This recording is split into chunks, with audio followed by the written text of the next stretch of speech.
Ողջույն։ Այսօր մենք խոսելու ենք մի շատ կարևոր թեմայի մասին։ Իրականում սա մի պատմություն է մեզանից յուրաքանչյուրի մասին, թե ինչպես ենք մենք ստեղծվել, ինչպես է խզվել մեր կապը, եւ ամենակարևորը, թե ինչպիսի անհավանական փրկության ծրագիր կա մեզ համար։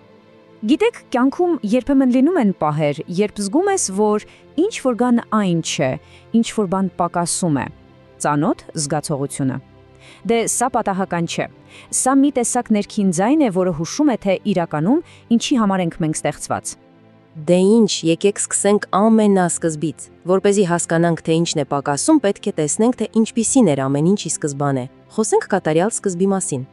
Պատկերացրեք մի աշխարհ, որտեղ ամեն ինչ կատարյալ է։ Ամեն ինչ սկսվեց հենց այդպես։ Աստվածաշունչն ասում է, որ երբ Աստված ստեղծեց մարդուն, նա տեսավ, որ դա շատ բարի է, ոչ թե ուղղակի լավ, այլ կատարյալ։ Մենք ստեղծված էինք, որպեսզի լինենք Աստծո հետ սերտ, անմիջական հարաբերությունների մեջ։ Բայց գիտեք, այս կատարյալ ծրագրի մեջ կար մի շատ կարևոր բան՝ ընտրության ազատություն։ Աստված չէր ուզում ռոբոտներ, որոնք պարզապես կատարում են հրամաններ։ Նա մեզ տվեց ընտրելու հնարավորություն, քայլել իր հետ, թե ոչ։ Չէ՞ որ իսկական սերը հնարավոր է միայն այնտեղ, որտեղ կա ազատ ընտրություն։ Լավ, իսկ ինչ տեղի ունեցավ հետո, ահա թե որտեղ է ամեն ինչ փոխվում։ Սա է այն պատճառը, որ մենք այսօր զգում ենք այն, ինչ զգում ենք, այն դատարկությունը, որի մասին խոսում էինք սկզբում։ Խոսենք խզված կապի մասին։ Ուրեմն, ունենալով այդ ընտրությունը, մենք ընտրեցինք մեր սեփական ճանապարհը։ Մենք որոշեցինք, որ մենք ավելի լավ գիտենք։ Ըստ էության, մենք ուզեցինք լինել մեր սեփական աստվածները, ինքներս որոշելով, թե ինչն է ճիշտ ու ինչը սխալ։ Սա էր շրջադարձային պահը։ Եվ այս ընտրությունը մի անուն ունի՝ մեղք։ Բայց եկեք մի պահ մոռանանք մեղք բառի հետ կապված բոլոր քլիշեները։ Մեղքը պարզապես վատ բաներ անելը չէ։ Պատկերացրեք նետաձիգ, որը վրիպում է թիրախից։ Մեղքը հենց դա է՝ վրիպել այն նպատակից, որի համար ստեղծվել ենք։ Դա Աստծո հետ խզված հարաբերությունն է։ Եվ տեսեք, թե ինչպիսի կտրուկ տարբերություն ստեղծվեց։ Աստծո ճանապարհը հարաբերություն էր, նպատակ, կյանք։ Իսկ մեր ընտրած ճանապարհը բերեց բաժանման, աննպատակության ու ի վերջո մահվան։ Մեր ու Աստծո միջև մի հսկայական անդունդ առաջացավ, որը մենք ինքներս երբեք չէինք կարող հաղթահարել։ Եկեք անկեղծ լինենք։ Սեփական ճանապարհով գնալու, Աստծուց անջատ լինելու հետևանքը կամ այսպես ասած պատիժը մահն է։ Սա փոքր խնդիր չէ, սա շատ լուրջ խնդիր է, որը մեզանից յուրաքանչյուրն ունի, եւ մենք ինքներս այն լուծել չենք կարող։ Բայց պատմությունն այստեղ չի ավարտվում։ Բարեբախտաբար սա դեռ վերջը չէ։ Իրականում սա այն պահն է, երբ պատմության մեջ է մտնում սիրո ամենաանհավանական, ամենահզոր դրսևորումը։ Քանի որ մենք չէինք կարող կամրեջել այդ անդունդը, Աստված ինքը դա արեց։ Նրա անսահման սերը մի ճանապարհ գտավ դեպի մեզ, եւ այդ ճանապարհը կոչվում է շնորհը։ Շնորհը նշանակում է ստանալ մի բան, որին արժանի չես։ Սա նվեր է, ոչ թե վաստակ։ Եվ այս նվերն անձնավորված է։ Աստված տվեց ամենաթանկը, ինչ ուներ, իր միակ որդուն Հիսուս Քրիստոսին։ Հիսուսը եկավ ոչ միայն մեզ ճանապարհը ցույց տալու համար, այլև ինքը լինելու համար այդ ճանապարհը։ Նա դարձավ այն կամուրջը, որով մենք կարող ենք վերադառնալ Աստծո մոտ։ Սա ավելի հստակ ասել հնարավոր չէր։ Հիսուսն ինքն ասաց. «Ես եմ ճանապարհը, ճշմարտությունը եւ կյանքը»։ Ուշադրություն դարձրեք, նա չասաց. «Ես ճանապարհներից մեկն եմ»։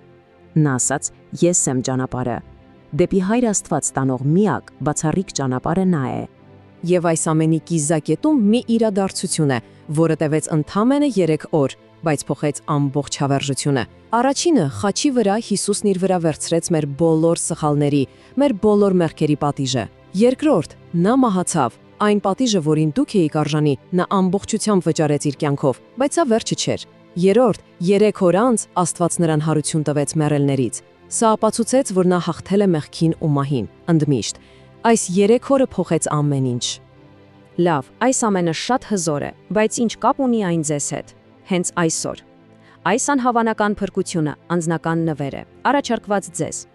Բայց ինչպես ցանկացած նվեր, այն պետք է ընդունել։ Եկել է ձեր ընտրության, ձեր ապագայի պահը։ Ուրեմն, հարցը շատ պարզ է։ Ինչ պետք է անել, որպեսզի վերականգնվի Աստծո հետ այդ խզված կապը։ Ինչ է պահանջվում ձեզանից։